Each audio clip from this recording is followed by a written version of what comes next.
ચાલો આજે આપણે ભારતીય બંધારણના એ મૂળભૂત હક્કો વિશે વાત કરીએ જે આપણા બધા માટે ખૂબ જ જરૂરી છે. આ સમજણ માટે જે આધાર લઈ રહ્યા છીએ એ છે આ સ્ત્રોત પાઠ્ય, અને એના આધારે જ આપણે આ આખી વાતને ઊંડાણપૂર્વક સમજીશું. તો આપણી ચર્ચાનો મુખ્ય આધાર છે આ પાઠ. અને એક વાત કહું, આ ખાલી અધિકારોની યાદી નથી. ના, એની પાછળની જે ફિલોસોફી છે, જે વિચારધારા છે, એ સમજાવે છે. આ પાઠ આપણને એ સમજવામાં મદદ કરશે કે આખરે આ અધિકારોને ભારતીય લોકશાહીનો પાયો કેમ ગણવામાં આવે છે.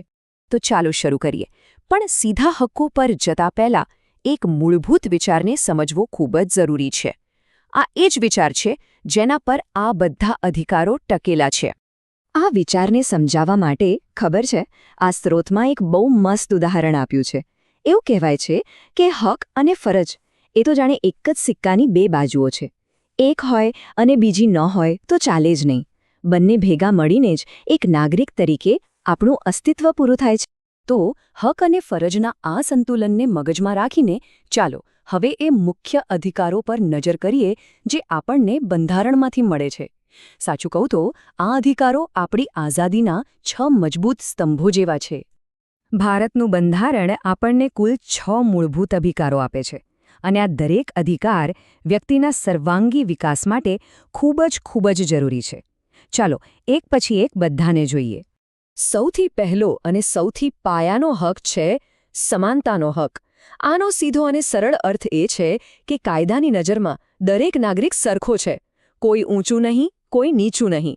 ધર્મ, જાતિ કે લિંગના આધારે કોઈની સાથે ભેદભાવ ન થઈ શકે. બધાને સરખી તક મળવી જ જોઈએ. બીજો હક છે સ્વતંત્રતાનો હક. આ આપણને વિચારવાની અને એ વિચારોને ડર્યા વગર વ્યક્ત કરવાની આઝાદી આપે છે. એટલું જ નહીં, આ દેશમાં ગમે ત્યાં રહેવાની, ફરવાની અને પોતાનું મનપસંદ વ્યવસાય કરવાની પણ પૂરેપૂરી સ્વતંત્રતા છે. ત્રીજો સ્તંભ તો અન્યાય સામેનું એક મજબૂત કવચ છે, શોષણ સામે વિરોધનો હક. આ હક એ ખાતરી આપે છે કે કોઈ પણ વ્યક્તિનું બીજા કોઈ દ્વારા શોષણ ન થાય. આને લીધે જ બળજબરીથી મજૂરી કરાવવી કે બાળમજૂરી કરાવવી એ ગંભીર ગુનો બને છે. એના પછી આવે છે ધાર્મિક સ્વતંત્રતાનો હક. મતલબ કે દરેક નાગરિક પોતાની શ્રદ્ધા મુજબ કોઈ પણ ધર્મ પાળી શકે છે અને તેનો પ્રચાર પણ કરી શકે છે. હા, પણ એમાં એક શરત છે કે એનાથી સમાજના સ્વાસ્થ્ય કે નૈતિકતાને કોઈ નુકસાન ન થવું જોઈએ. અને પાંચમો હક એ આપણા દેશની વિવિધતાનું રક્ષણ કરે છે. એ છે સાંસ્કૃતિક અને શૈક્ષણિક હક.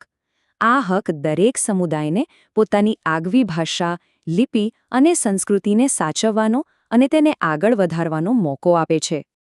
તો આ થયા 5 ખૂબ જ મહત્વના અધિકારો. પણ અહીં એક મોટો સવાલ ઊભો થાય છે. ચાલો માની લઈએ કે કોઈના આ મૂળભૂત અધિકારોનું ઉલ્લંઘન થયું. કોઈએ અધિકારો છીનવી લીધા. તો શું એનું રક્ષણ કોણ કરશે અને કેવી રીતે કરશે?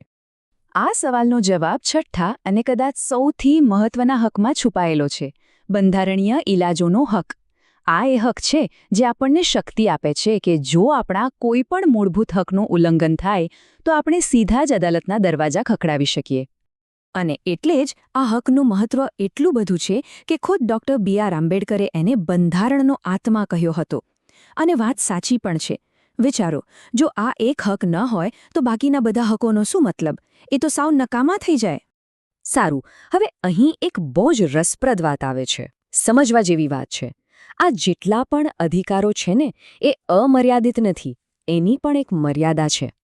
આપણું સ્ત્રોત પાઠ્ય એકદમ સ્પષ્ટપણે કહે છે કે વ્યક્તિના અધિકાર અને દેશના હિત આ બંને વચ્ચે એક સંતુલન હોવું ખૂબ જ જરૂરી છે.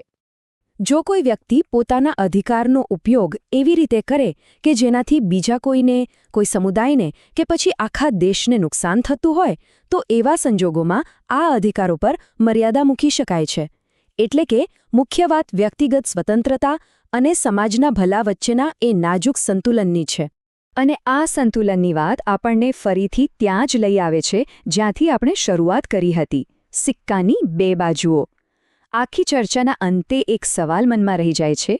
એક આદર્શ સમાજમાં એક નાગરિકના હક અને તેની ફરજ, આ બંને વચ્ચેનું સંપૂર્ણ સંતુલન કેવું હોઈ શકે? આના પર વિચારવા જેવું તો ખરું.